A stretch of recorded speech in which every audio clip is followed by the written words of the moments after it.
Welcome to the Pinfall podcast. I'm your host, Liz. I'm joined as always by I'm not going to do this today. By my wonderful little co-host, Marcus. Hello. As you all can clearly see on the stream graphic, shift everyone over like an inch or so. Shelton and Cedric have been replaced by Kofi and Xavier. And R-Truth is now on there as a 24/7 champion. And I also added Nia Jaxson, Shayna Basler because that title's basically Raw. Honestly, I forget that they were champions sometimes. Yeah. There are some titles that are just completely neglected on Raw. And SmackDown too. The cat may as well have just smacked the door open with the amount that she just opened it. Nice. It was like open like this much, and now it's open like this much. So is our cat a heavyweight now?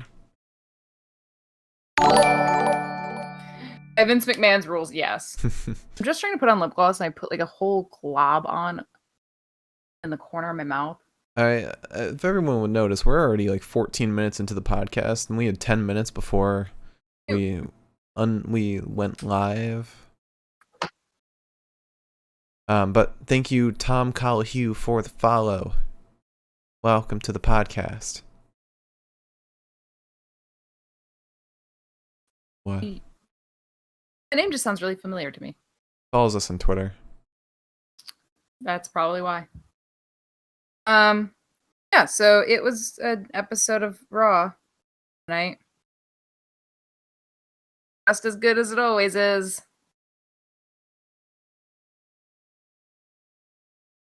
Jesus Christ. I mean, recently it's gotten a little better. It's gotten better, while SmackDown has kind of dwindled a little bit. It's kind of the give and take, like the double-edged sword of WWE. When Raw gets a little better, SmackDown gets a little worse. I feel like, but I think the thing is that's weird to me is that like SmackDown's getting worse. Not worse. Worse sounds very dramatic. I'll just shut this door behind you. I mean, I think it's fitting. It has gotten a little worse. I think worse is like too harsh. I feel like worse sounds like it's really bad right now. I don't think that it's bad right now. I'm enjoying SmackDown way more than I'm enjoying Raw consistently. Yeah. I mean, a lot of that has to do with the fact that it's 3 hours long. That's absolutely true. But I just like tonight's episode very much just felt like they didn't have a plan going into it. It felt like, I guess. The only thing entertaining about this episode was the main card was Bobby Lashley. That was it. Like, I'd say half the main card. Drew gave us a little spark again. Bobby Lashley was great. MVP was great. Sheamus and the Drew feud completely disappointed. I feel like it's completely fallen flat. What does this remind me of? What does it remind you of? Oh, I can't. It reminds me of a feud where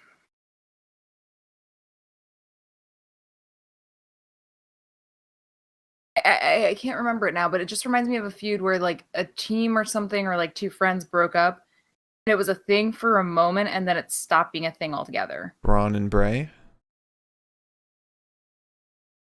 There we go. Because it just like tonight we didn't even really get Drew and Sheamus interacting or saying mean things. Like the only thing we really got was at the end of the fight where Drew was like, I was like, well, I can't hear you, so this means nothing to me. A much better example of basically this same feud happening, but in a much better way, is Kyle O'Reilly and Adam Cole. Baby. Yeah. Also, like when you think about it, this episode was supposed to set us up for Fastlane. This was supposed to set us up for the Drew Sheamus feud at Fastlane. Well, it set us up for Fastlane, but in the way that it just at like the 2 hour mark, it threw like 5 or 6 match cards at us. It was just like, okay, here's what's gonna happen at Fastlane. That was the first time any of the announcers were hearing about it too. They were just like, shit. I'm trying to like work on not slouching because I watched the NXT episode and I like constantly am just like, I will say it's pretty exhausting.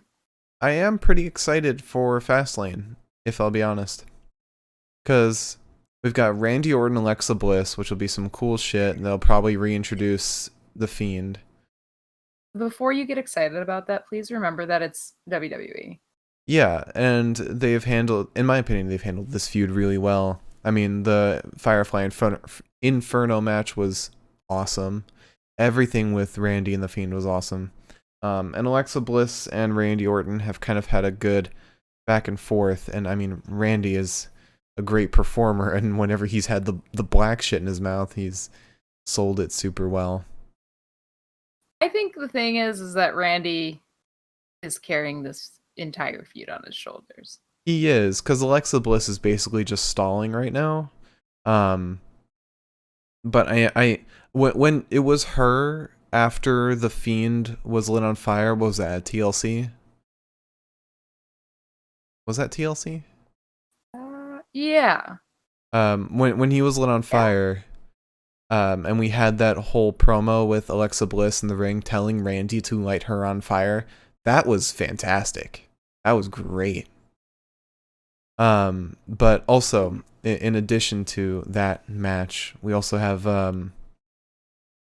even though I haven't been a huge fan of the feud, Tom Collahue says that he's been enjoying the Drew and Sheamus feud, despite it being undercut by throwing Sheamus at Lashley. I think we will get a great match out of these two, one that won't end in two stairs on heads colliding. It would be cool if they did like a last man standing match. That's very fitting for those two. I've been enjoying the feud as far as the story goes. I've been enjoying that because I think they can definitely, obviously whoever's writing for NXT is not writing for Raw, because over on NXT we've got this friendship breaking up fight that's like hurting me personally. Yeah. And with Drew and Sheamus, it's like I know deep down inside both of them, they can muster up some hatred out of love. Mm-hmm.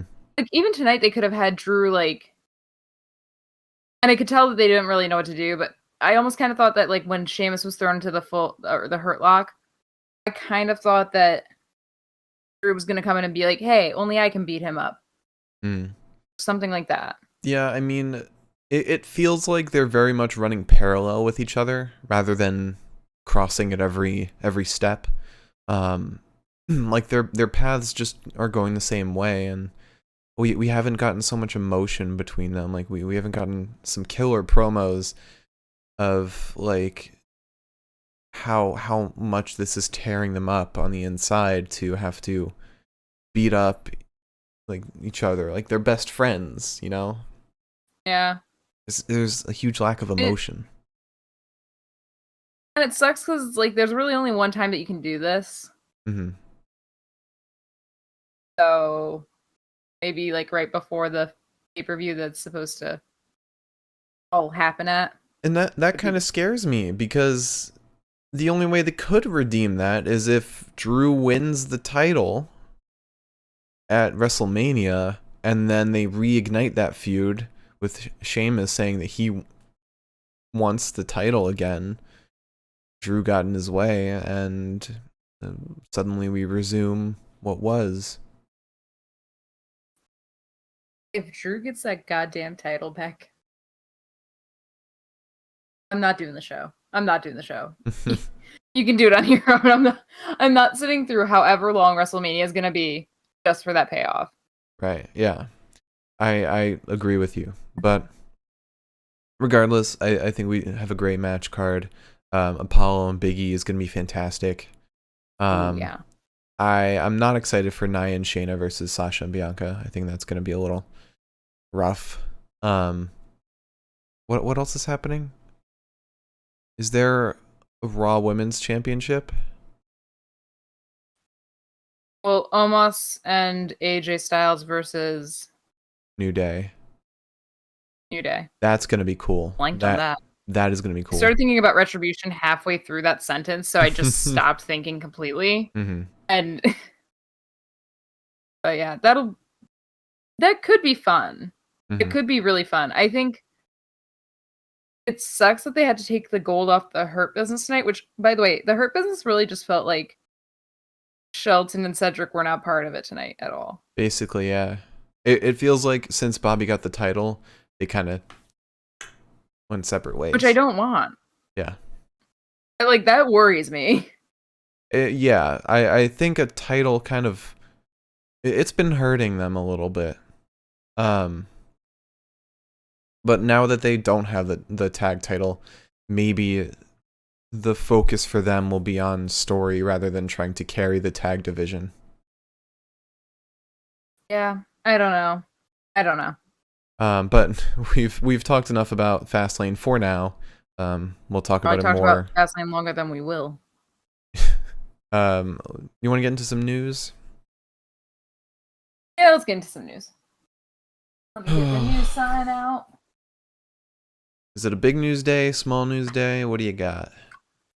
It's a medium news day. Okay. Not nearly as much as I expected coming off the weekend, but I think that's because there's one piece of news that's dominating the rest of the news. We're not going to talk about that. We're going to talk about I don't know what. What? It's a really conflicting news day. I like to separate it. I like to do AEW and like the indies first. Mm-hmm. And then move into like signings and injuries, and then move down into like more stuff that we can like talk about. Yeah. But it's difficult tonight. So I'm just gonna jump around. Okay. In case you were wondering. So first things first, we have details on the Hall of Fame plans for the 2021 ceremony. It's gonna happen next month. I think it's gonna happen the Thursday. It's the Thursday before WrestleMania. Oh no, the Tuesday before WrestleMania. Because that. Tuesday? I thought it was Thursday. No, because Thursday's takeover. And that whole week is gonna be full of WWE. God, we got to finish The Sopranos now. Never gonna watch anything ever again. Yeah, we're gonna die once that second NXT hits. That first Tuesday, once that hits, we're dead from wrestling exhaustion. The close out of that podcast, it's just like a gentle. We're just wheezing on the podcast. I feel that way right now, actually. So fair enough. So it's going to air on Tuesday, April 6th. It is going to air on Peacock in the US and the WWE Network internationally, if you're international. And so far, Molly Holly is the only one who has been announced, besides the Shad Gaspard, Luke Harper thing, which isn't really an induction. Sorry. Mm-hmm. But this year, it's going to be both the 2020 and 2021 classes, which means we're going to be watching it probably for an extended period of time. Oh yeah. There's gonna be a lot of names coming up. Honestly, though, I'm really excited to watch a WWE thing that like we aren't podcasting, but is also like a special event. Yeah, it'll be fun. I think that'll be fun. Anyhow, moving on from that, it looks like we are getting more international signings. Apparently, no one knows exactly who it is. But they're going to be training at the Performance Center, which, by the way, Parker Boudreaux just reported for training. Ooh, okay. Yeah, which is very strange because he really looks like Brock Lesnar, and it throws me every time. Yeah, I wonder if that's going to be his thing, like the new Brock Lesnar. I hope not. I hope they can differentiate him, but... I think it will be. Unfortunately. I feel bad for him then. Sorry. Yeah, I do too. But apparently these signees have been signed for a while now. But couldn't travel because of COVID. So finally they are making their grand journey over. So that's exciting. Mhm. Always fun to have new blood because you know it's going to NXT and you know that somehow NXT gets all of these new people and somehow makes me care about them every single fucking time. Mhm. I love. Then we have, let's see. Okay. This is stuff we can talk about. First things first. Brie Bella and Nikki Bella kind of got in trouble today. What happened? A lot of people are like saying it's overreacting, and it's like it is, but it isn't. So their podcast episode came out, and Brie Bella was talking about how I guess like Daniel Bryan is not getting vaccinated. He doesn't want to get vaccinated. People are saying that's like not true because he was in the vaccine commercial that the WWE is airing, and I was like, that means nothing. But and he also apparently tried to use tree sap to heal the neck injury that he had. I mean, yeah, he's like a witch doctor, but I I don't think they're called naturopaths, but yes. no witch doctor for Daniel Bryan's case. But I guess like he said that he's not going to get vaccinated. And Brie was like, well, I don't know if I'm going to either. Like, I'm not sure because like I don't know what's in it and all this shit. And she was like, but you know, if it means I can't go to Paris, then I will. And I was like, that's what happens when you watch. You have a child. That's what happens when you watch a bunch of rich people have a podcast. That's the stuff you hear. True. I mean, what do you expect? It's like watching Real Housewives and being like, I can't believe that the only reason they're getting the vaccine is so they can go to the Hamptons together. Like, well, okay. Also, but Daniel Bryan is also one of those people that I could see like, getting the vaccine at some point after trying all the tree sap shit. Like, I feel like he would though, because he's been a big proponent of masks too. I think. People are saying that like people were adding on to this by saying, oh, he's anti-mask, and like I tried, I'm a nosy little bitch. I tried to look for that. Didn't find shit about it. I mean, there are some blatant anti-maskers in WWE, but I don't think Daniel Bryan's one of them. Yeah, well, you know why we know he isn't one of them? Because he's routinely been coming to episodes. Yeah. And he's even worn a mask on the show. Yeah. Well, I didn't want to use that as my point, but fair, I guess. But anyways, speaking of masks, there's apparently a massive COVID outbreak at NXT. Jeez Louise. How many is that now? 4 or 5? I think this is the third massive outbreak in NXT. Oh man. Which, to be fair, is incredible. People are saying that a lot of people are testing positive. Like a lot of people are. And this is hot on the heels of Vince getting mad at people for not wearing masks, which is shocking, honestly. But I guess he's also like losing money from that, so. Maybe Triple H should start getting mad. Yeah. There is some suspicions that Leon and Swerve are affected by this because they haven't had any previews for their match. And same with Tim and Tommaso versus Imperium, which is not shocking because Marcel Bartel and Fabian Eichner are almost constantly in the gym without masks on, and Tommaso Ciampa. So yeah, I think the only person that I trust in that group at this point is probably Alex Wolf and Tim Thatcher. Yeah, there are some other names that I've seen be thrown around for like going to gyms without masks. Charlotte Flair was one of them. She's been somebody who would like put on a mask for like an Instagram picture and then be seen in like Instagram stories training with a bunch of people without a mask on. Trying to think of who else, but it's so like, God, you're all professionals, like, my God. You've got to do what the NBA did, right? The NBA was like, bubble. If you're gonna be spotted not wearing a mask, you're gonna get fined. Yeah. Simple as. And like they weren't. It wasn't like a $500 swearing fine like the WWE has. Like it was like money. Mhm. Money. Yeah. Like, if they find me that much money, I would not have money. Mm-hmm. It's like, it's so confusing to me. Like, I remember I left the apartment once at like 4 a.m. No one on the sidewalks, but it was 4 a.m. I forgot my mask. I drove for 3 hours. Mm-hmm.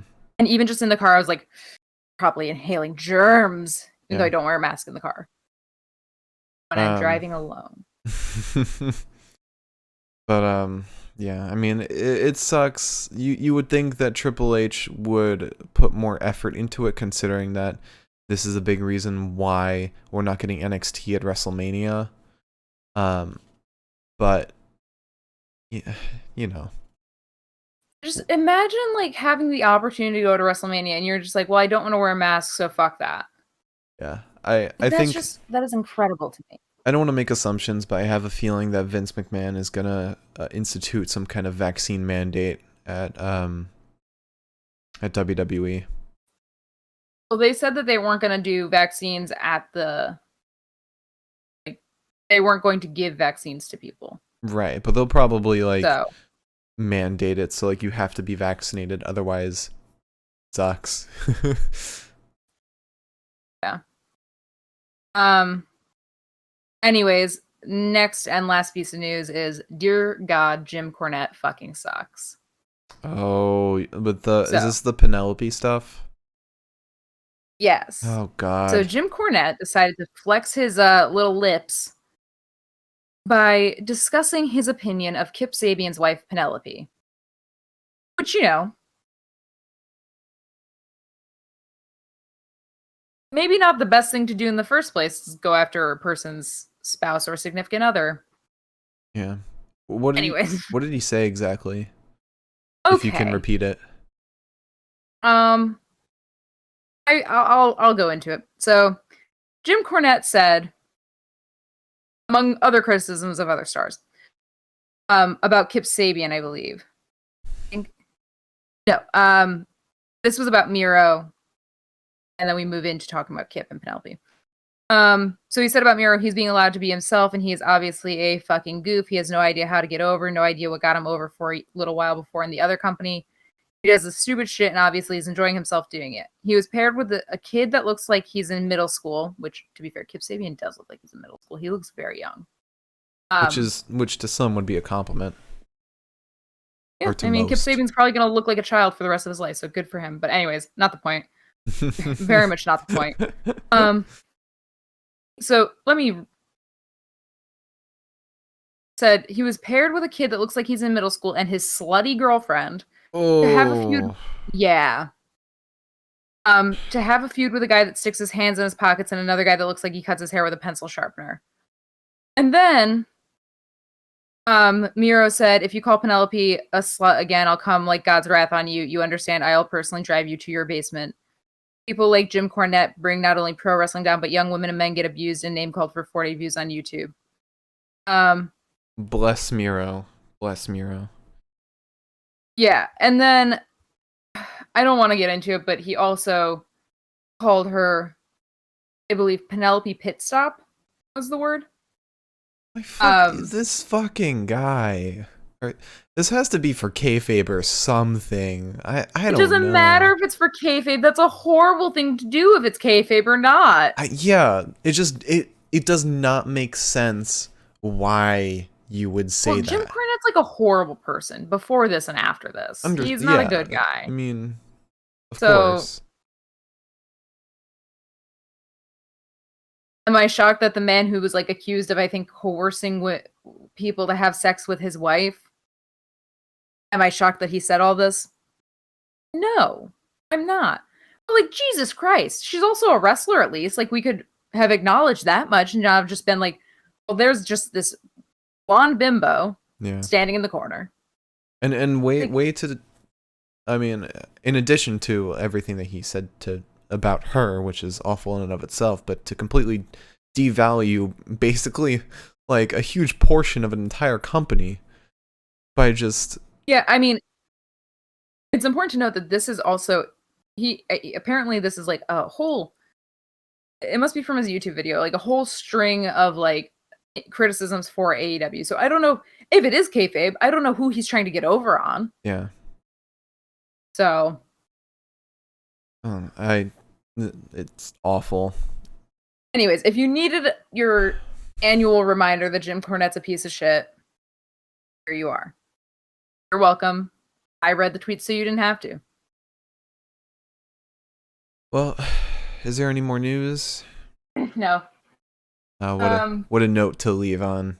I was gonna read something about Vince, but it's just not interesting anymore. Well, you changed the sign. I have a little piece of news that I was thinking you would cover, but Wrestle Talk just did a article. I think it was Wrestle Talk, about how it's more likely now that NXT will continue to move to Tuesdays. I know there was a little talk that maybe they won't go to Tuesdays, but now it seems very likely that they will be airing on Tuesdays now.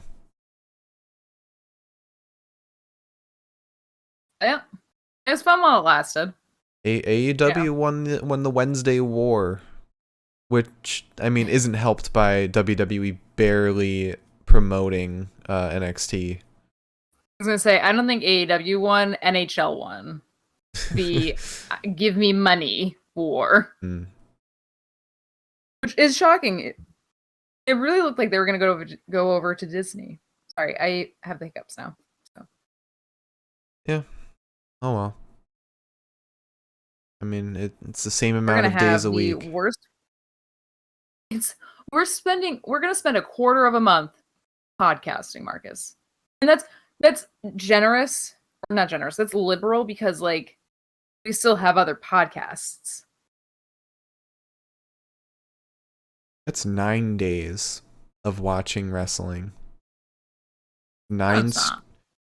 Yeah, with the Hall of Fame induction, that's Monday, Monday, Tuesday, Wednesday, Thursday, Friday, Saturday, Sunday, Monday, Tuesday. And Tom Collahue also added that 9 days in a row of WWE watch parties. Man, that is rough. God. So we're spending.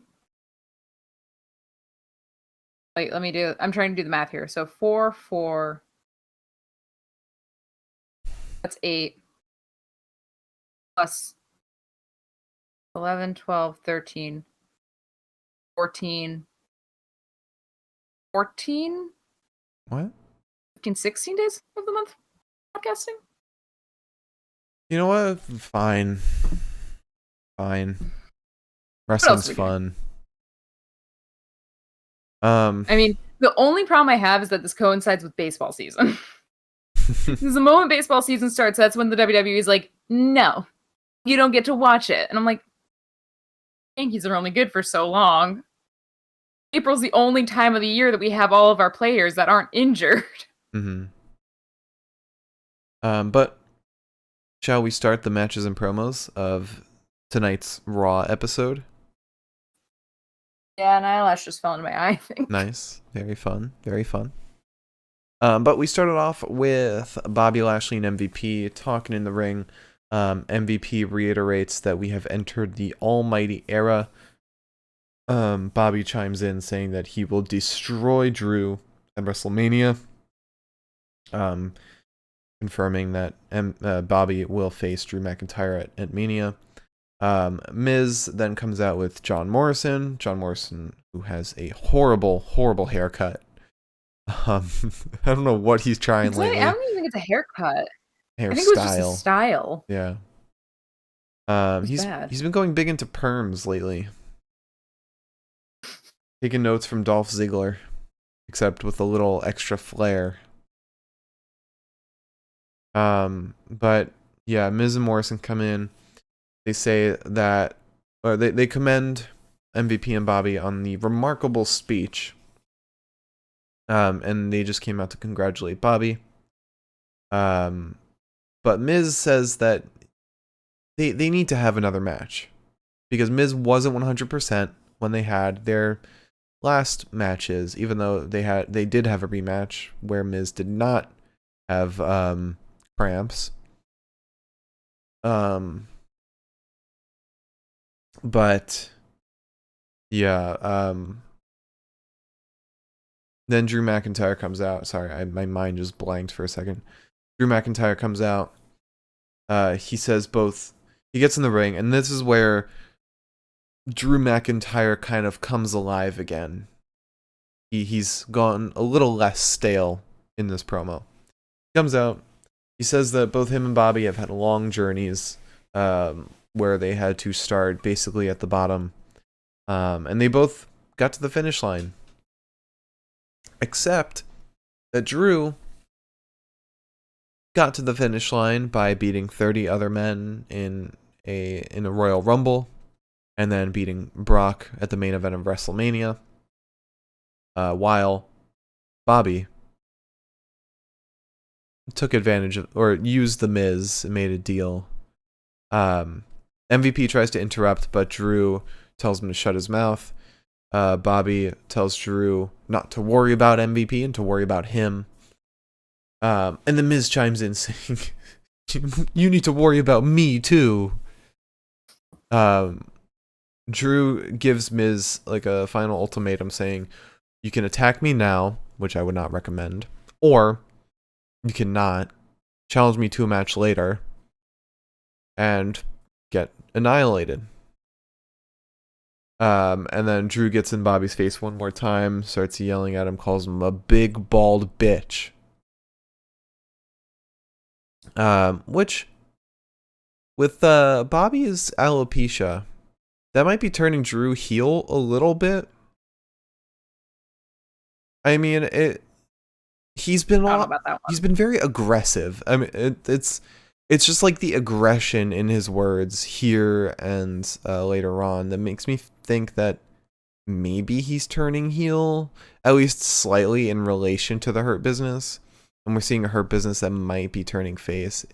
The signs were clearer like last week, but they've gotten a little more muddled this episode. But I don't know. Then we have Bobby, while Drew is distracted talking to Miz, Bobby attacks Drew, and then Miz attacks Drew while he's down. And then as Bobby and MVP are walking up the ramp, Sheamus comes out and attacks Bobby. Yep. And then we have an interview with Sheamus. I love the gentle... Yep. Yeah, I mean, this is where I start to not like the feud, because it's like, Sheamus just wants a title. Drew just wants a title. Who gives a shit that they're friends, you know? Yeah. It doesn't feel like a big hurdle, a big roadblock between Drew and Sheamus. Like, each other are their own roadblocks to get to the title. It doesn't feel like that. But yeah, then we have an interview with Sheamus. He said he's going to beat Drew this Sunday, but he wants Drew to be at 100% so that there can be no more excuses. Because he wants that match against Bobby at WrestleMania. Which we all know that's not happening. We all know Sheamus is not facing Bobby Lashley at WrestleMania. There's nothing. There's no sign of light for that, unfortunately. But then we have our first match of the night: Drew McIntyre versus The Miz. Why did we have this match tonight when we could have had a Drew Sheamus match tonight? I don't know. No, I see why, because they don't want to stuff us with Drew and Sheamus matches before Fastlane. They want to delay it a little bit because we had that draw last week, so they gotta save it now. Gotta save the real clean ending for the pay-per-view. Give you a real clean ending. It's me not watching Raw anymore. Anyways, makes me mad, man. I guess it's not so much that they didn't fight that annoys me, rather than just we didn't get them together at all. Yeah. When we got both of them fighting different people. Mm. I mean, last week we got exactly what I wanted from this feud, which is them just brawling in backstage wherever they saw each other. And now it's just like, okay, I guess we're done with that. Now they just want to fight Bobby. That's it. It's not about Sheamus saying, oh, you shoved me aside for the title, so now I want the title so that I can claim relevancy again. I don't know. It's frustrating, but that's how the majority of Raw goes. So yeah, we start with a suplex to the Miz after like a bunch of chops and just some hitting. We get a Glasgow kiss as the Miz tries to run up at Drew.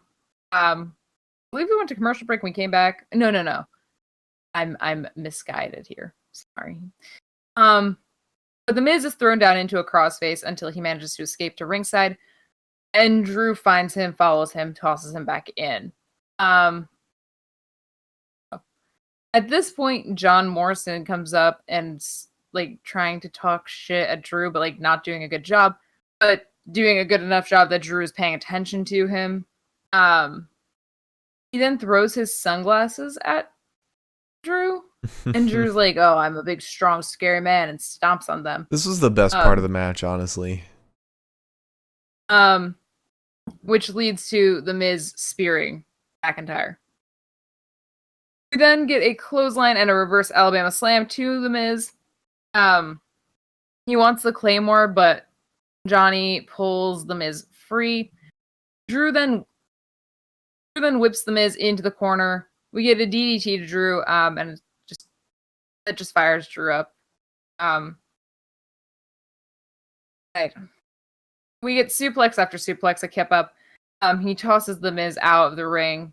Once he's back in, we get a really crappy Claymore. A really bad Claymore. It barely made contact. Yeah. And maybe that's got something to do with the leg slapping thing. I don't think so. I think the distancing was just off. Because there was like an inch of space between Miz and Drew. Fair.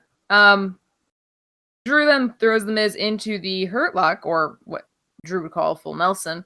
And then once the Miz is tapped out, Drew just kind of like he did the, I forget the name of the move, but Johnny Gargano's finisher, which is basically a full Nelson, legs up on the hips, drop him. Interesting. But, Drew copying other wrestlers' moves feels so gimmicky at this point. It feels like I don't know. I wish he'd done this when he was facing Dolph Ziggler and he started doing zigzags. That would be insane. That'd be cool. Yeah. Or Famousers. Oh, I don't know. And the weird thing is he's already faced Bobby Lashley before for the title. You would think he would have done it then too. Also, I apologize in advance. I have to open a seltzer. I always feel bad doing this when we're on camera because I never remember to do it beforehand. Mm-hmm. So I'm just snapping shit around. Also, one thing I really hope we get from this feud is I hope Bobby mentions the last feud that they had where it had Lana. I hope they mention that and Bobby's like, last time we faced, I had a lot going on and you took advantage of that. But now we're having a one-on-one fight where there are no distractions. Honestly, let Drew turn heel. Yeah, Tired. honestly. Heel that's not Scottish psychopath. A heel that talks. How's that? Yeah. Anyway, did you finish the match? Yeah, we're done. Okay. So we then have, we have Braun Strowman in the ring. we come back from commercial, and he's already started talking. We never get the beginning of his sentence. He just calls out Shane, wants him to come out. Shane McMahon then comes out. and starts talking from the top of the ramp, saying, "This is close enough." Says he would never, ever, ever make fun of another human being, calling them stupid. Braun chimes in saying, "You wanted to apologize, but I know McMahon's never apologized for anything." Which, fair point. He then says, Shane doesn't have the guts to say what he really wanted to say. You want to challenge me to a match. And then Braun instead challenges him to a match tonight. And then Shane accepts after throwing out a lot of insults, calling Braun dumb and stupid. I mean, it's clearly egging him on, but I feel like they could just be a little more creative. I don't know. I don't know if I'm just nitpicking at this point. How did you feel about this promo, especially compared to last week? It wasn't bad. It's just that Shane's reusing the same insults that he was using last week. Mm-hmm. That's like,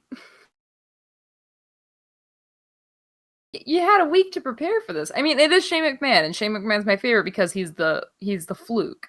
Yeah, and this is a lot of other people's problems with Shane McMahon, and it's mine too. The fact that they book him better than a lot of wrestlers, and they're gonna book him to be evenly matched with Braun Strowman. I mean, he whooped his ass today with just a camera. I mean, God. It's the power of being a McMahon. It works though, because Braun's a dum-dum. That's the point.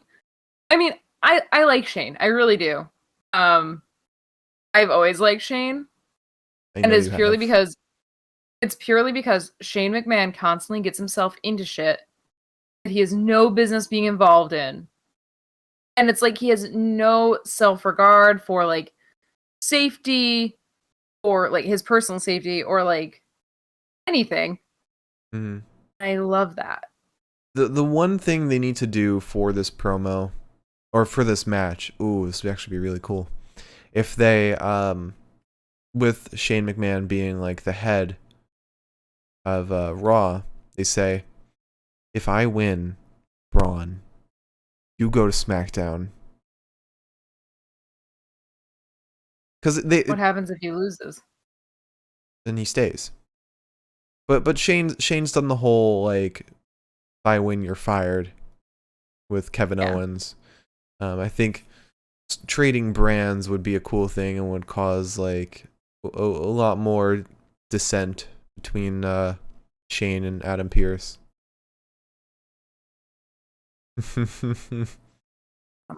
God bless. But anyway, we then have Mandy, Rose, Dana, Brooke, Lana, and Naomi backstage. They're just chatting, and then R-Truth comes in, dressed as Stone Cold Steve Austin. He said he's celebrating Austin 316 Day. But he didn't realize that today's 315. 316's tomorrow. He then pulls out a beer, offers a beer to the ladies. They say they have a match, so no, they cannot. Oh. And then R-Truth leaves. And then we are blessed with Mandy Rose and Dana Brooke versus Lana and Naomi.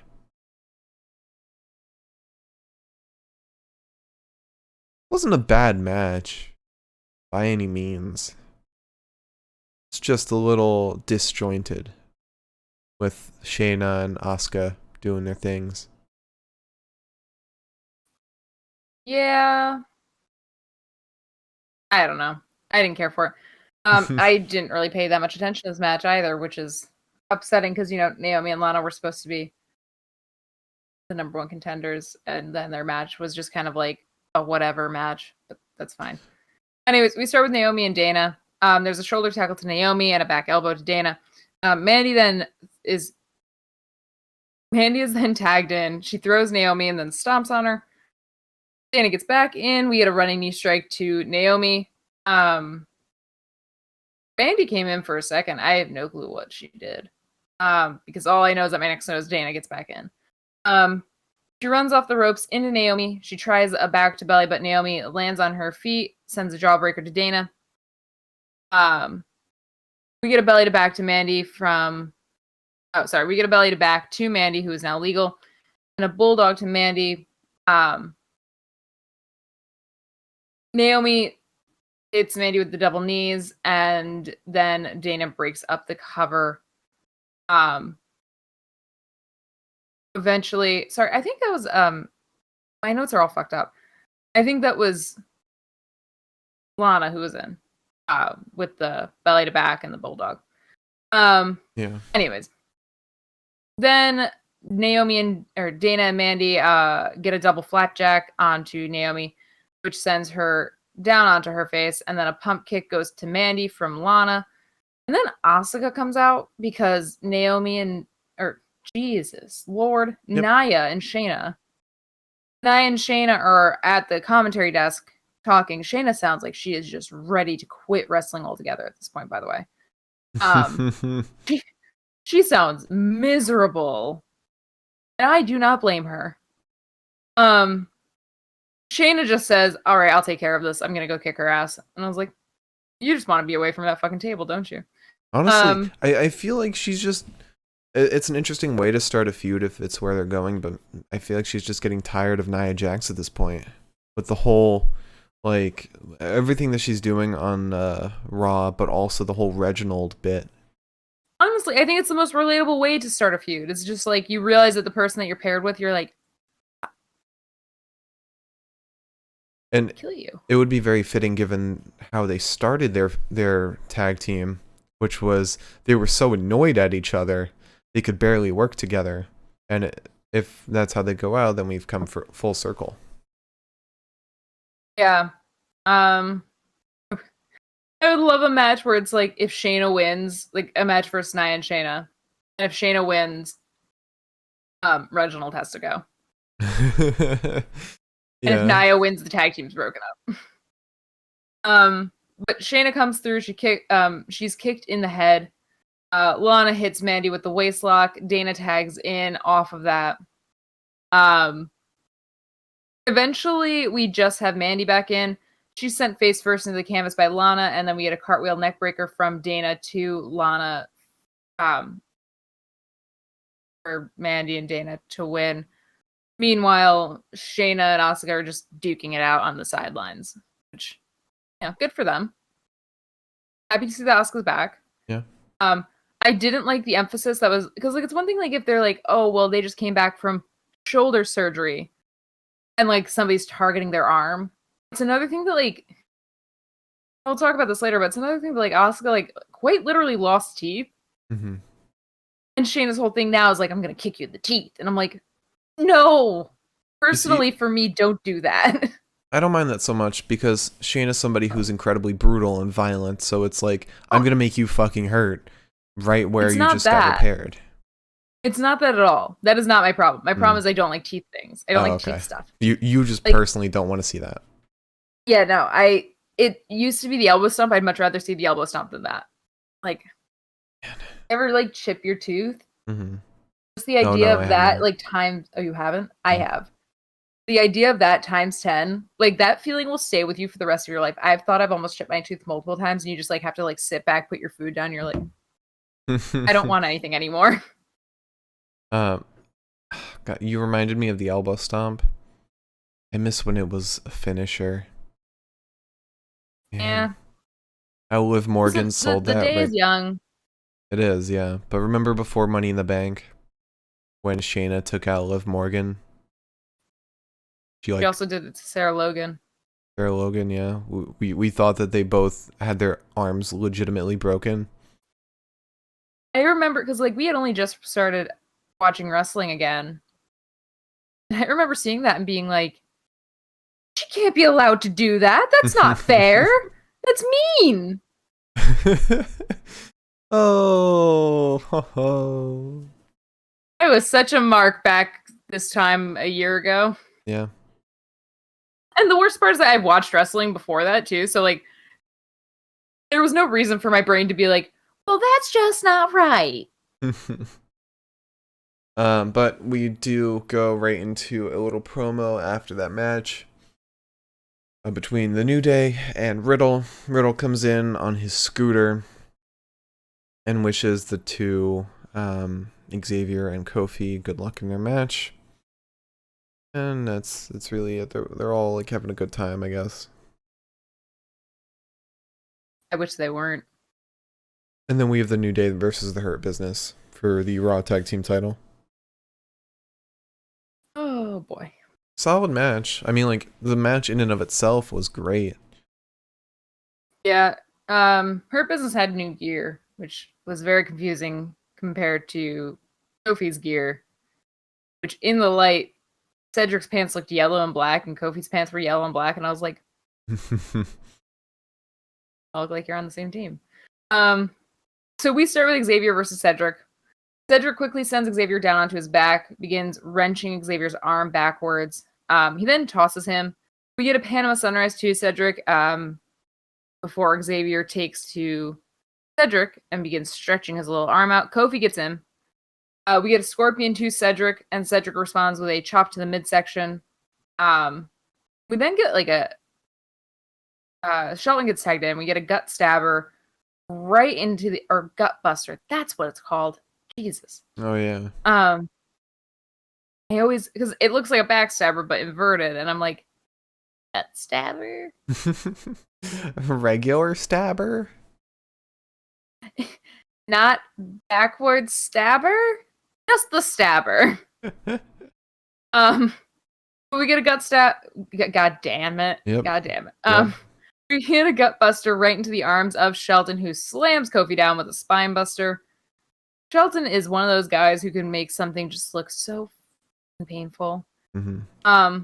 Woods gets taken off the apron with a pump knee strike. Once again, there's something about Shelton and the way that he can balance on the ropes in like a very slow fashion too. It's not just like momentum. Shelton? It's like, yeah. Okay. The way that it happened was he got up 1 foot on the bottom rope, 1 foot on the second rope with like a sharp knee strike right to the jaw of Xavier. Mm-hmm.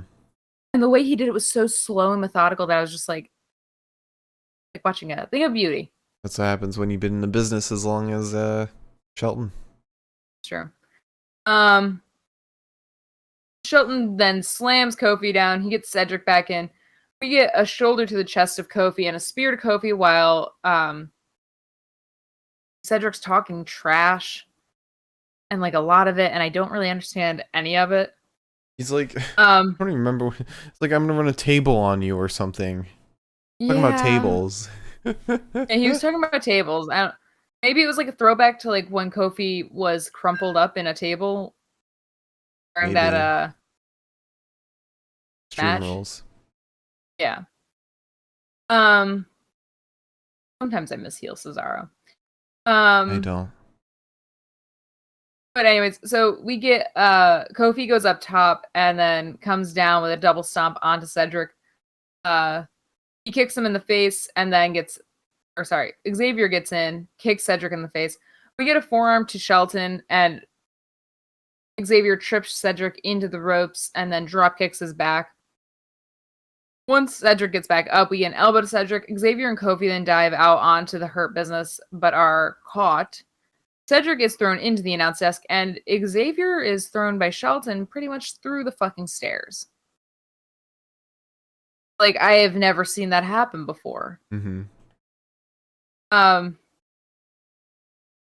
We then get back in the ring. It's just a fucking slugfest for a while. Cedric hits Xavier with the Michinoku driver. Shelton and Kofi get in. We get a knee to the face that takes Kofi to the mat and some head scissors to Shelton. Kofi stomps Shelton down. We get the SOS. Kofi looks for the trouble in paradise, but gets nothing. He goes up top, and Shelton just pops up there like a cat. And throws Kofi down with a belly-to-belly superplex, which it's like all of a sudden he's there, just standing. And I was like, Hurt Business does that a lot, and I love it. Cedric they're really does it good. too. Yeah. Well, Cedric is I don't trust Cedric's moveset. I don't think he's human. I don't know how he does it. What happens when you're a 205 Live guy? It's true. The frat house. Yeah. We get a DDT to Cedric from Xavier, who has interfered upon the cover of Kofi on Shelton. We get a Trouble in Paradise to Shelton. Xavier gets in with the elbow drop off the top rope, and then we get a Daybreak, and we have new Raw Tag Team Champions, which really took me by fucking surprise. Yeah. Same. I didn't expect that. But I have a feeling I know where this is gonna go based on how surprising this was. Do you want me to talk about the next bit first? Yeah. So after the match ends, AJ Styles and Omos come out and congratulate the New Day. AJ talks about how he has nothing for Mania. And so he's been thinking. And then Omos chimes in and says that he thinks him and AJ should be the new Raw Tag Team Champions. And so they basically challenged the New Day to a Tag Team Championships match at, was it for Fastlane or was it for WrestleMania? Oh, it's for WrestleMania. Yeah, so Yeah. AJ and Omos are getting that Raw Tag Team title. Which is just very strange because, like, that's a very out of the blue thing to throw the tag titles into. I think it's just because they realized, oh shit, we don't have any other like tag teams that because like I don't think that they had any other face tag teams that they could put the Hurt Business against. Lucha House and I don't Party? think that they wanted to bring the New Day and Hurt Business. You mean Main Event House Party? Lucha Main Event Party? Yeah, there you go. You can learn how to say that in Spanish and maybe it'll work. Yeah, I mean, I don't want the New Day to be carrying the titles like this. But I do think that AJ and Omos will get it because they just don't want two heels facing each other. But you know. Yeah. It's a pattern. It is. Sucks, but it's a pattern. We then have The Miz and John Morrison backstage. They run into Bad Bunny and Damian Priest. R-Truth then runs in and is about to smack Bad Bunny over on the head with his lunchbox. But Damian and Bad Bunny catch him. He says he's come with a gift. He gives Bad Bunny a Stone Cold Steve Austin doll, the Stone Cold Steve Austin Championship belt, and a Stone Cold lunchbox with a beer inside. Damian grabs the beer. But R-Truth or Bad Bunny asks him like, so this is a lot of stuff. Do you want anything in return? And R-Truth is like, well, since you asked, I'd like that 24/7 belt. And Bad Bunny says, and this is really sweet, he's like, well, this is your baby. I feel like you deserve it. So here you go. Gives him the 24/7 belt. Which it'll be sad to not see Bad Bunny on social media with the belt anymore, but you're not gonna have anyone pin him for it. I mean, I don't know how else they would have gotten it off of him. Yeah. But it makes me kind of sad because I'm just like, well, please let me still have Bad Bunny around. I like that. We're at least getting him till Mania. It's true. So we then have another match with Damian Priest. And I don't know how you want to go about talking about this match, but go right ahead. So we get basically a clinic put on today by Damian Priest, where he kind of flexes his Tim Tam Thatch arms and muscles right for the matchy match unsanctioned murder time, where he shows us how to do a broken arrow and his new move that used to be called the Reckoning, which is now called Hit the Lights. Shows us how to do those two moves, and it's really cool. And he does a great job. Looks great doing it. And then Elias breaks him for some reason. Well, It was on Jaxson Ryker. He murdered Jaxson Ryker. Yeah, sure. I just don't like taking that person's name onto our podcast because Yeah, I like the but podcast and I don't like him. He got destroyed. Sure. Anyways, we've gone this long without saying his name since he's come back. It's been almost I think 7 months. We've mentioned his name before. We've mentioned his name only in news. We haven't mentioned it for these things. So, thanks for ruining that. Anyways, after some weird, disgusting, racist man gets his ass kicked in, Elias gets into the ring with his guitar, and Bad Bunny gently disarms him. Just takes the guitar away, and I fully expected a guitar shot to the back, but just takes it and tosses it out of the ring. I was like, okay. What a good guy. Sure, bud. Yeah. But then he punches Elias, which is fair.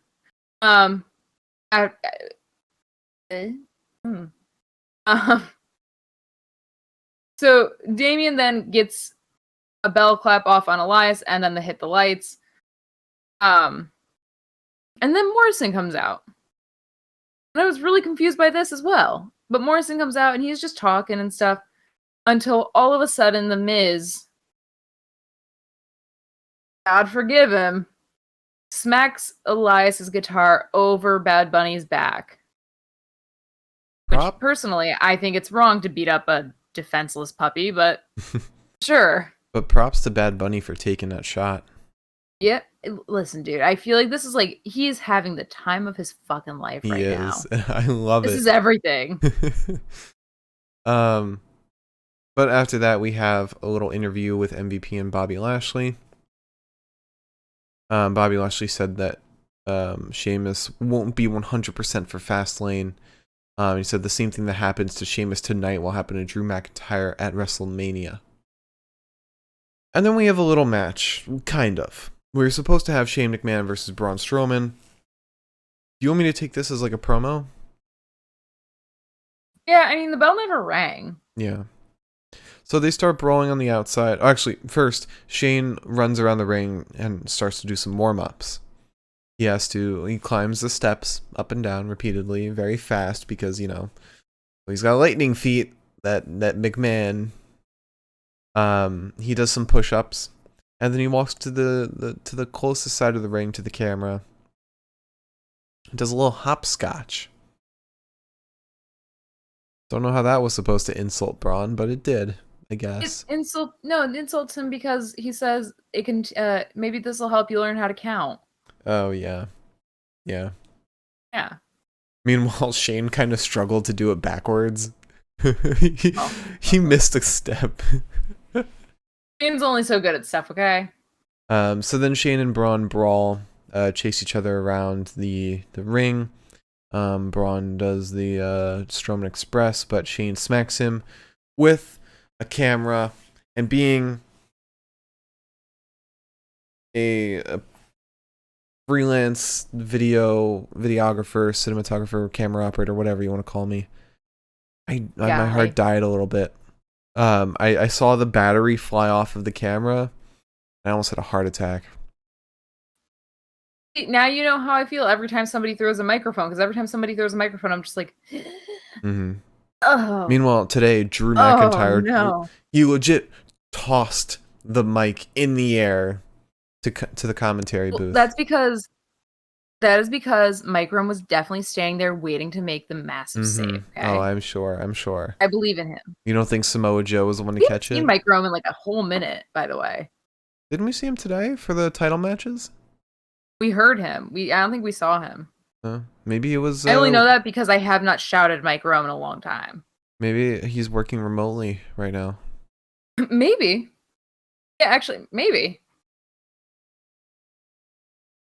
Don't they just have Greg? I mean, they might. I don't know. But given that Greg is getting married soon, I don't know. But... yeah, so Shane smacks Braun with the camera repeatedly. And then takes everything off the announce desk, shoves Braun onto it, and then does an elbow drop from the turnbuckle. God damn it, Shane. But that's not where it ended. The weirdest shit happened. Shane McMahon goes to the squared circle, lifts the apron, and pulls out a bucket.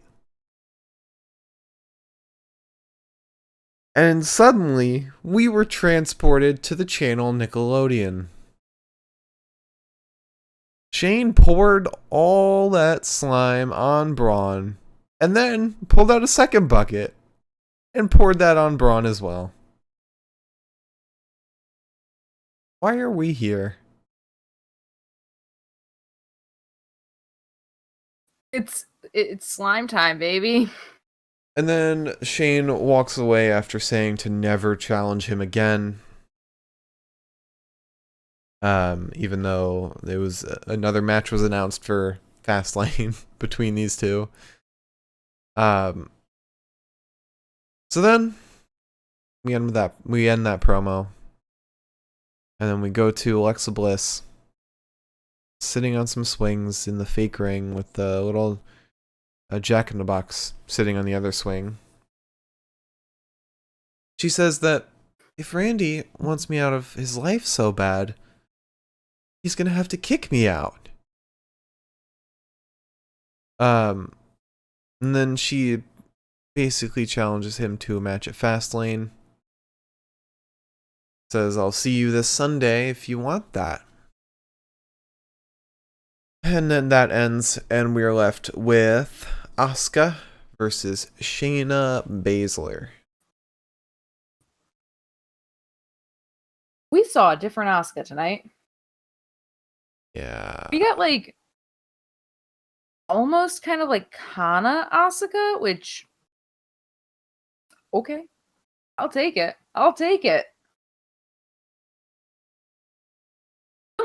After we waited this long for Asuka to be brutal again, to be hard hitting. I'm more so disappointed in just like how the match itself went. Yeah. So Asuka wastes no time. She attacks Shayna immediately. We get double knees to the face of Shayna and then a super kick to Shayna, as well as a baseman's drop kick to Nia. Double knees to the face of Nia was what I meant to say there. Then a super kick to Shayna, and then the baseman's drop kick to Nia. Asuka hits Shayna with the hip attack, hits Nia with the hip attack. We get a boot to the face of Baszler. And then we get another hip attack attempt, but good old Asuka, she's back. Shayna dodges and she gets strung up in the ropes. This leads to Shayna sending a knee into Asuka's jaw. Once that pops her free basically from the ropes. Asuka looks like she wants the armbar, but she can't get it locked in. She ends up having to fight Nia off another time, while Baszler manages to get the Kirifu to clutch on Asuka, and Asuka pulls her shoulders down to win. This does not stop Shayna. Shayna goes for the same sort of Sakura style kick to Asuka's face that originally dislodged her teeth. But Asuka catches her, suplexes her, kicks her in the face, and then she undoes the pad that protects the turnbuckle from, people. And removes Shayna's mouth guard, which, by the way, it is COVID times. Please don't put your hands in anybody's mouth. And then she forces Shayna's mouth onto the turnbuckle. Once again, it's COVID times. Please don't do that.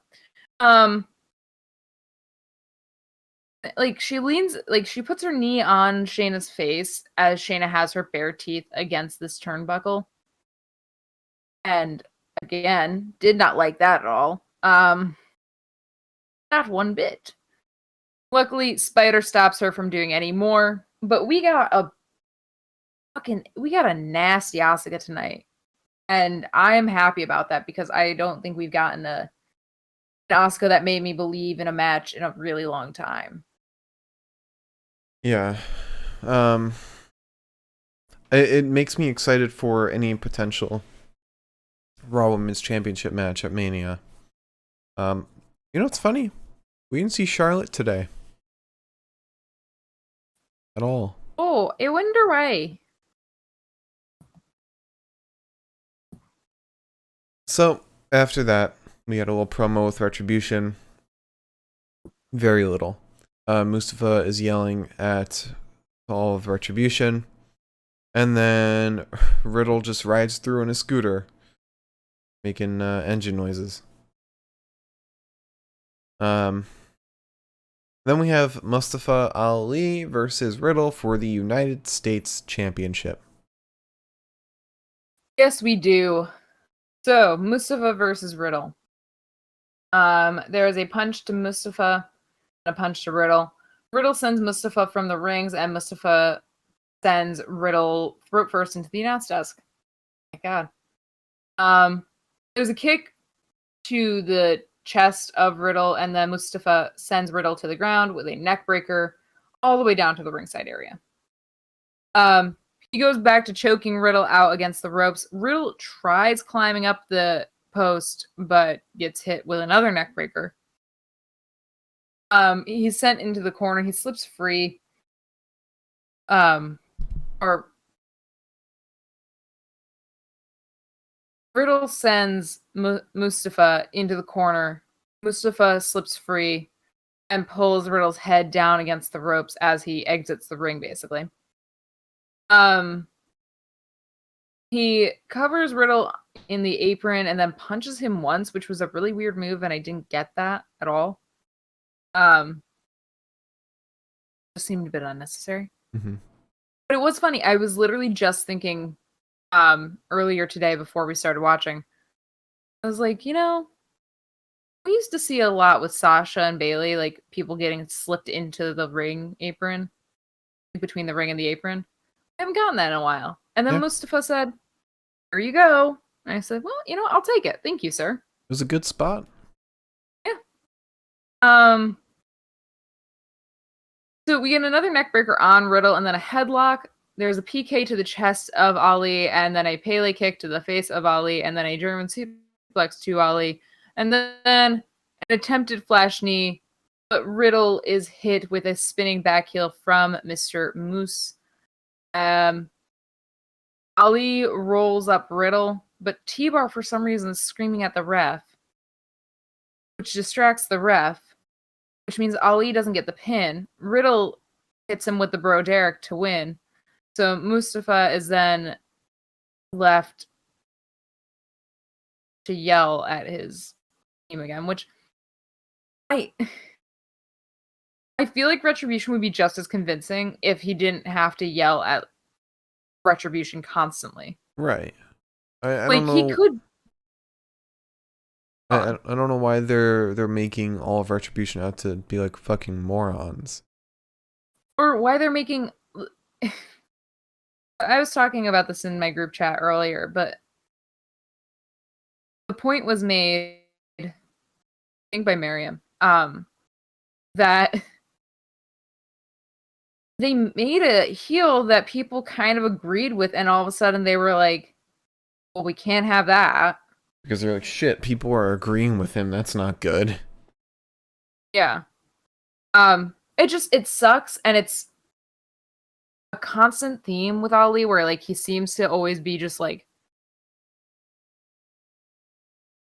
brought down by storylines more or less. Right. And I hate that for him.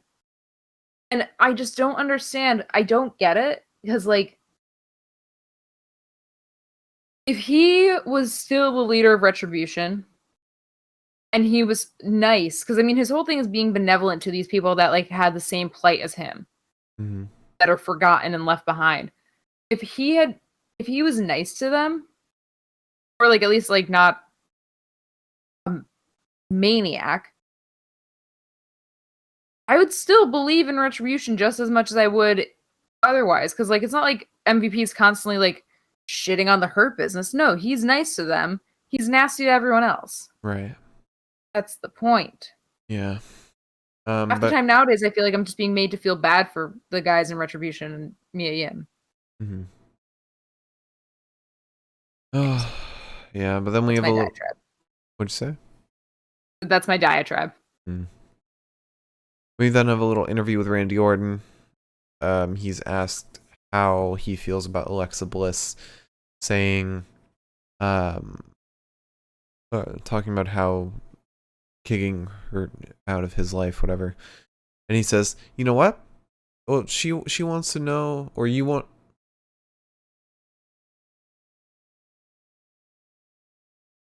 You want to know how I feel about Alexa Bliss mentioning me kicking her out of my life? You know what? I'm going to do exactly that. I'm going to kick her out of my life. That's basically the entire interview. So he basically accepts the challenge. We then have Drew McIntyre talking in the ring, unfortunately. Why? He just goes on and on and on. He goes on. He makes everything about him, which could be used for a storyline, but they probably won't. Oh yeah, because he's Vince McMahon's pet guinea pig. Yeah. He guarantees that Drew McIntyre versus Sheamus at Fastlane will bring a level of physicality like you have never seen before. He says he's going to beat the hell out of Sheamus. And that he will be sitting ringside for the Bobby Lashley versus Sheamus match. Just to watch. And then we get Bobby Lashley versus Sheamus in a match that was fun to watch, but I hate that it happened. Yeah. So Bobby quickly shoves Sheamus into a corner. Sheamus has to be saved by the ref because John Cone he tries his best to keep a handle on everything that's happening. But Lashley is just wailing on him. So John Cone like inserts himself, and I said, "Wow, John Cone, you are Charles Robinson yourself right now. Bless your soul." But then it's turned around, and Lashley has to also be saved from Sheamus for the same exact reason. Lashley slams Sheamus into the ground, clotheslines him. Sheamus manages to get a partial abdominal stretch on Lashley. We get a back elbow to Sheamus, and then a kick to the midsection. We get one of those lingering suplexes to Sheamus, and then he clubs Sheamus free of the ring. So Sheamus is then nearly rammed into the post, but then Lashley is nearly rammed into the post, and then Sheamus actually is rammed into the post. It's like they said, well, normally Lashley takes people and throws them over his shoulder and runs them into the post, but now recently it's been that person will wiggle free and throw Lashley into it. Now we're going to change it up again, and Lashley's still going to get his way. I know exactly what happened here, and I could see it in how it all went down. So Bobby got Sheamus up on his shoulders, and you have the corner post, which if Bobby were to run past it, would be on his left side. However, the way that he picked up Sheamus, he had over his left shoulder was Sheamus's legs, and on his right shoulder was Sheamus's head. He normally puts his opponent's head into the corner post. But if he were to do that, he would have had to run directly into the ring itself to get Sheamus's head into the corner post. So instead, he probably just had to have Sheamus break out and then just push Sheamus into it by itself. Try again. Yeah. I mean, that makes sense. I'm surprised that you saw that because I certainly did not. I noticed the little things, but I can't remember the big things. My curse. Neither can I. That's why I take notes. So Sheamus begins beating Lashley up with a knee strike. There's some punches to Lashley's spine against the ropes, and then he attempts the 10 beats at the bottom, but Lashley hits back with an elbow. You get a clothesline to Lashley on the apron before he suplexes Shane. Almost said Shane. Suplexes Sheamus at the ringside area. We get a sleeper on Lashley versus Shane. I just watch him get suplexed by Bobby. Yeah. We get a sleeper on Sheamus. Sheamus is then nearly speared, but he dodges it and sends all 300 and something pounds of Lashley into that post. And I said, Lashley, there was no need for that much fucking impact. Not only does he go into the post, but he also falls out of the ring. Yeah, it looked mean. It looked mean. Sheamus takes to breaking that shoulder that went into the post down. He goes up top to clothesline Lashley. Lashley then gets sent over the rope to the apron. We get our 10 beats at the bottom. We get back into the ring. We get the Irish Curse. He goes for the cloverleaf, but Lashley won't roll over. And then we get a good old-fashioned Puma tackle. A what? A good old-fashioned Puma tackle to Sheamus. A what? A Puma tackle? No, power slam. Right, a Puma tackle. Power slam. Power slam. Power slam. Puma tackle. You were saying the same thing. Power slam. Puma tackle. Anyways, there's a clothesline to Sheamus, and then he kicked to the chest of Lashley as well as a failed brogue right into the hurt lock, but Lashley can't lock it in. We get a flatliner DDT to Sheamus. He pulls Sheamus up top, and Lashley, he puts Sheamus up on the top buckle, and then hits him with a superplex. We get a knee and a white noise to Lashley somehow, still after the fact. Sheamus goes for the brogue and is just speared to high heaven. Mm-hmm. And Lashley throws the hurt lock on him and wins. And then Drew comes in and claymores Lashley, and that's it. Yeah. Again, fun match. Really great wrestling. Great beefy men just smacking each other. Hate the fact that this happened because this is not how you fucking book a pay-per-view. You don't have one of your main event guys lose cleanly to the champion, somebody who was already beaten by your guy's opponent previously. Like this is not how you make a wrestler look good. Should have wrestled like fucking AJ Styles or something. Or Jeff Hardy. Where the fuck is Jeff Hardy? That's a question. Or maybe Bobby could have been in there and then Shelton comes out. Or Cedric even maybe and is like, hey, look, I know I let you down by losing the title, but I want to do this for you. I want to take on Sheamus for you. And then Sheamus wins. Because obviously he's going to win against somebody who's already wrestled today. Somebody much smaller than him. And it would fit in storyline. It would give Cedric something to do. I wouldn't say no to that. But instead we have Sheamus looking bad. Yeah, well. Poor Sheamus. I mean, he may as well be buried at this point. Like, the way that they're treating him. Yeah. It sucks. But we have to talk about our bests of the night. Somehow. Yes, we do. We made it this far. We have. Who knows if we'll even have an episode on Wednesday at this point. No, we will, because I'm looking forward to NXT. I'm looking forward to NXT too, and honestly, you know, it's funny. I was thinking about it too much, apparently. About to put the fucking NXT sign on. Nice. But I was gonna say, I feel like I'm not gonna notice the weirdness. Right, yeah, you won't. You definitely won't. Maybe like with the disappearance or two from some people, but besides that, you probably won't notice anything. Yeah. Alright, so promo of the night. Start off with Bobby Lashley and MVP talking in the ring, where we have Miz and Morrison coming in, and then Drew, and then Sheamus beating up Bobby on the way up.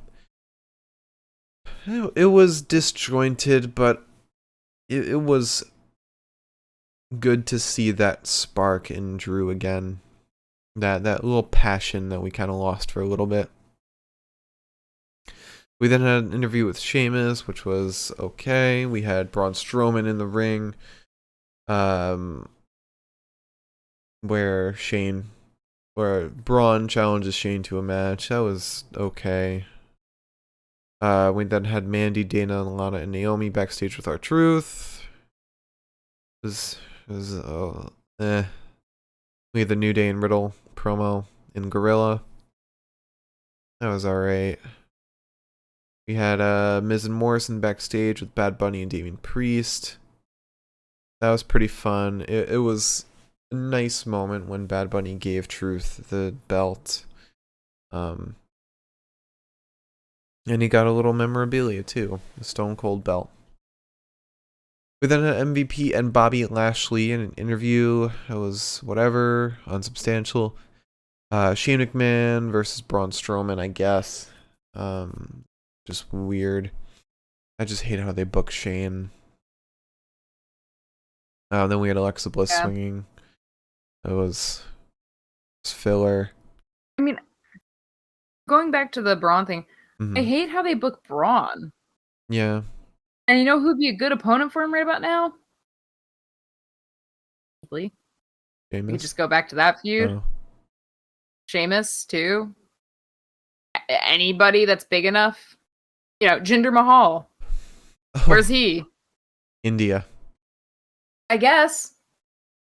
I mean, maybe to be fair, maybe he did go over to help set up NXT India because he seems to be part of that.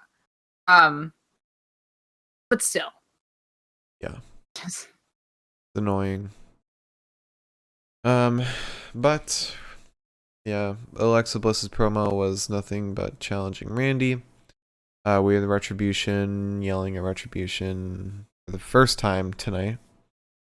We had the interview with Randy Orton. That was okay. And then we had Drew giving us some last words before the match. That was just filler as well.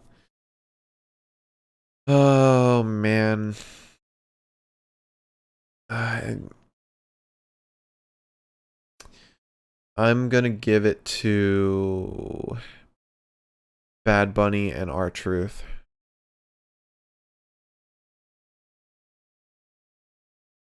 Yeah, sure.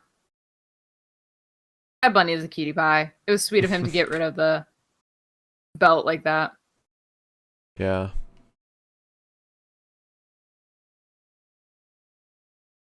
Alright, so now we have Wrestler of the Night. We started off with Drew McIntyre versus The Miz. I obviously gave it to Drew McIntyre because, you know, Miz didn't do a whole lot. Mandy Rose and Dana Brooke versus Lana and Naomi. I guess I give this one to Naomi. I don't know. Nobody looked fantastic in this match. We then had the New Day versus the Hurt Business, and everyone was performing on like peak level in this match. I think I gave this one to Kofi specifically because the way Kofi sells moves, it is amazing. That's like the one difference. He makes me feel pain when I watch it. I mean, when he was slammed into the stairs, that in and of itself was great. But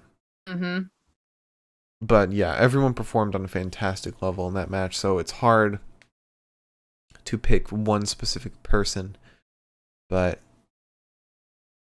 I gotta go with Kofi. So then we had a match with Damian Priest, and I'll pick Damian Priest. Then we had Asuka versus Shayna Basler. I'm gonna go with Shayna, in all honesty. Asuka feels like she's too soon back, and this was too short of a match to really show off who she is and her old form. But I gave it to Shayna because we saw her targeting Asuka, trying to be the Queen of Spades that she is. But I think we just got a little more out of Shayna than we did Asuka. Asuka had fewer moves, but they got the job done. Shayna was able to do more, but because of Asuka's resiliency, Shayna didn't win. I am very much looking forward to where Asuka's going from here. I hope we just don't have a match at Mania between her and Charlotte and that's it. But I hope she gets one more title defense. One more. Okay. That's it. Also, did you also forget, along with me, that Nia Jax is challenging Sasha Banks for the SmackDown Women's Championship on Friday? Is that actually happening? I think so. Oh, on Friday? I think so. I think Reginald suggested it like right before Fastlane. What if you do that? Yeah. All right. Well. But then we have What if, I guess? Yeah.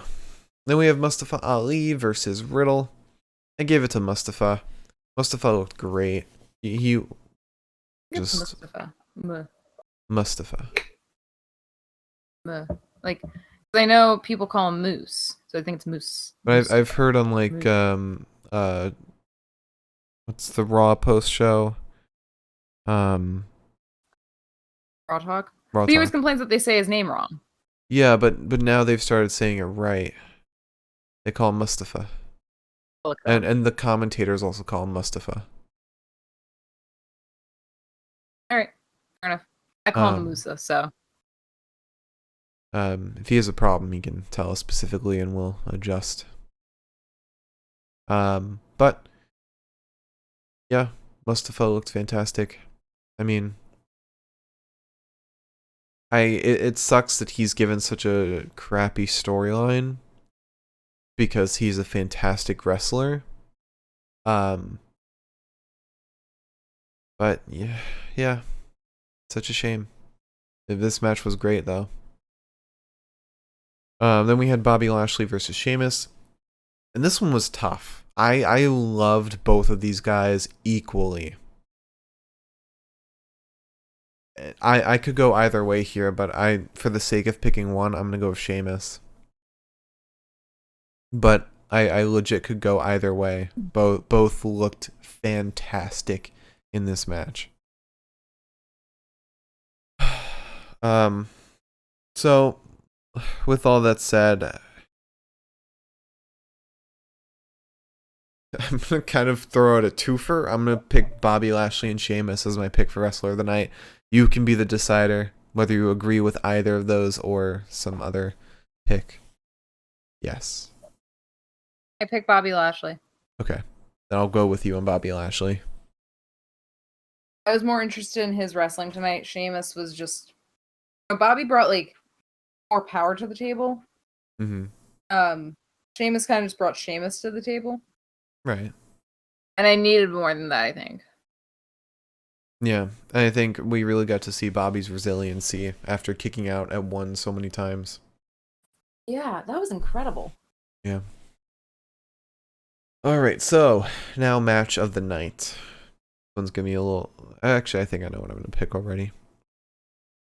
So we start off with Drew McIntyre versus The Miz. This was really nothing special. The only thing of note here is Drew McIntyre showing off that he can also put somebody in a full Nelson. Very impressive. Then we had Mandy Rose and Dana Brooke versus Lana and Naomi. Match was a little annoying, but decent. Wasn't a bad match. Then we had the New Day versus the Hurt Business. Fantastic match that really caught me off guard with New Day winning. But, you know, it kept me on the edge of my seat. It was exciting. It was fun. You have two fantastic tag teams that I hope we see wrestle each other again soon. We have to have the inevitable rematch for the title. So, then we had a match with Damian Priest. That was a squash. That was nothing special. Then we had Asuka versus Shayna Basler. Very short. Kind of doesn't do Shayna Basler, who is a champion, justice. Like, she is a current champion. You would think that she would have more exciting matches. But then we have Mustafa Ali versus Riddle. Good match. Really good match, actually. I really enjoy these two wrestling. The distraction finish was just, it's so annoying. This is why I'm tired of Retribution. They're just distracting. That's all they do. That's the only way they break the rules. They started off lighting generators on fire, cutting the ring ropes. Like, go back to doing shit like that. So Cutting the ring ropes, by the way, with a chainsaw. Yeah. So what happened to all the other 50 members of Retribution? Oh, they're chilling. Just wondering. They got fired. Jesse Camilla, I see you every day. What's going on with that? They got fired for cutting the ring ropes. Understandable, I guess. But yeah, great match. If only it just didn't have that finish. Then we had Bobby Lashley versus Sheamus. Really great match. Like this was great. But this isn't how you book a pay-per-view. It makes me sad to think about. Like, this is what Sheamus looks like going into Fastlane. This is the last thing we have to see of Sheamus before a big pay-per-view match. It sucks. I feel so bad for him. Yeah. I mean, he wrestled great. He put up a great fight against the goddamn WWE champion. But,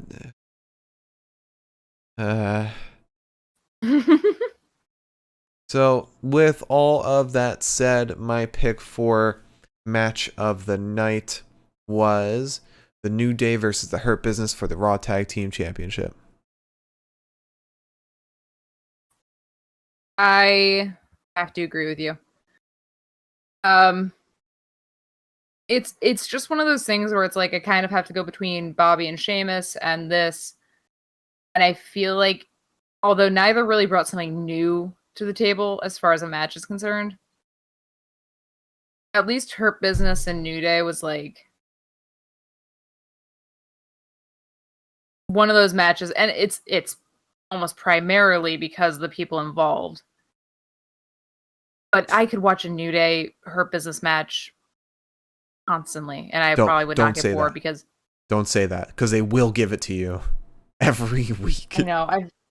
I've done this so many times too, haven't I? Because you said that with Lucha House Party and Hurt Business. And I've said that about Drew. You said that about Drew before.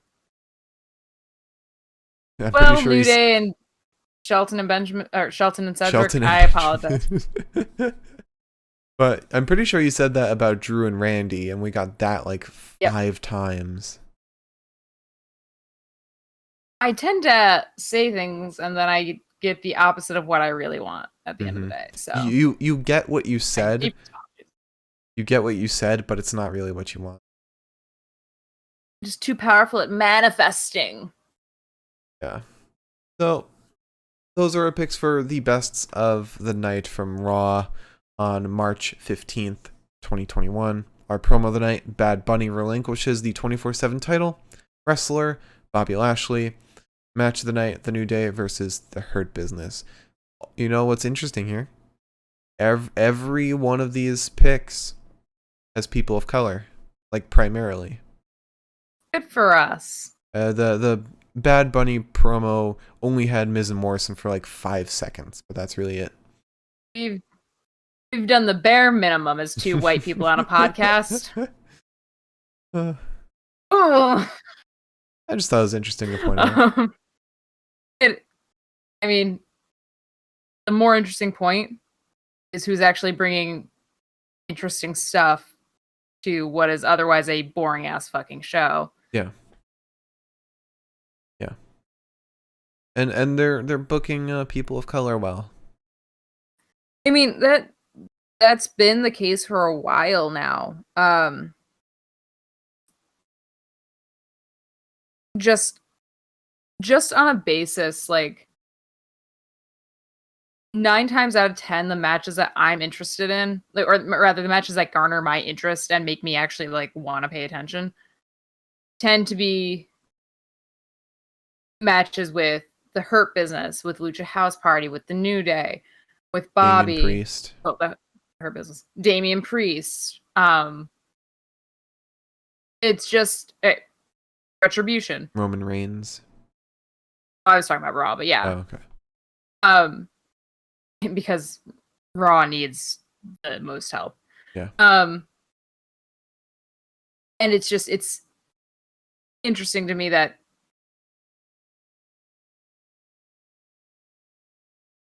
all of those groups of people, it's mostly tag teams too, bring so much more to the table. You forgot your favorite person of color, Drew McIntyre.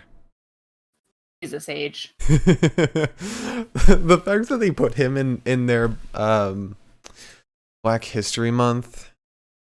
I thought we were the only two that were like thinking that's strange, just because he's the only white dude. Yeah. And then Botchamania did something about it, and I was like, oh, so we aren't alone. All right. Yeah. Anyways, let me close out the show. Mm-hmm. If you watched tonight, thank you so much. Thank you for following Tom Collahue. It means a lot to us. We appreciate any and all participation, especially because, like I say, every time that we have participation, we literally could do this on our couch for each other without a camera. So thank you for entertaining us as part of your evening. If you did not join us tonight, I don't know what you were doing. It's so rude. Hope you have a happy St. Patrick's Day. Hope you have a happy 3/16, by the way. Crush a beer can or two. I have to go get my COVID vaccine, so I'm a little fucking stressed about it. You'll be fine. Also, real quick, WWE tweeted, "It's official. AJ Styles and Omos will challenge Xavier Woods and Kofi for the Raw Tag Team titles at WrestleMania." And then Cedric Alexander quote tweeted that and said, "Really? So that's how it is now?"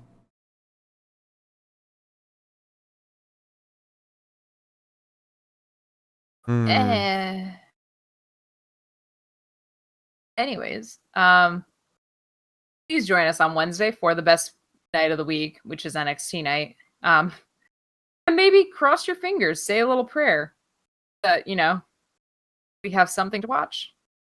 Yeah. But yeah, thank you so much for joining us tonight. Please send me good vibes so I don't die from the vaccine because I'm scared. Sending good vibes. You can just talk to me. But we will be back Wednesday. Please join us. Yes, thank you all for watching. I hope you all enjoyed.